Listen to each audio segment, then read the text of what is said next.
morning mga katornilyo. So dito ako sa Hilpuyat, Makati City, dito sa World Center Building.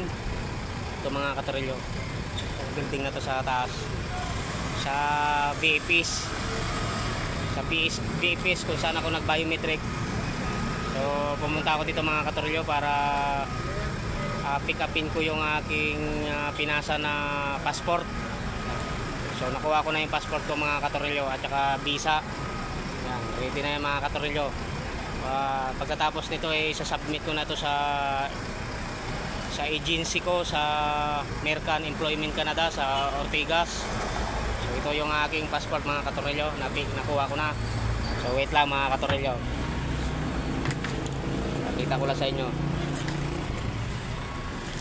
So ito na mga katornilyo, ito na yung aking passport at saka visa, nakuha ko na dito sa BP sa World Center Building dito sa Hilpuyat. So ito na mga katornilyo.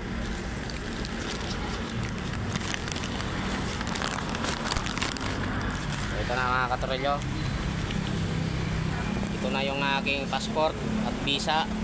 Yan. Nandito na yan, nandito yan mga katornilyo, yung visa ko. Ito. Ito na yan mga katornilyo. Yan. Passport at visa ko, nakuha ko na mga katornilyo.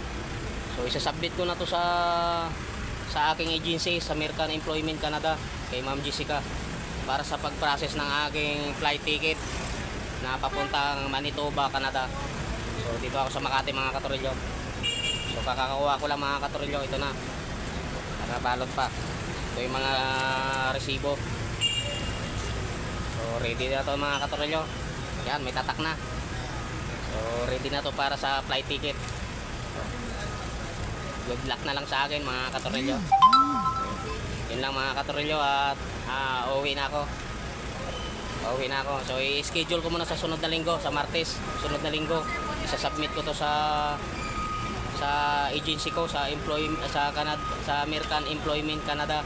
So yun lang mga katornilyo at maraming salamat.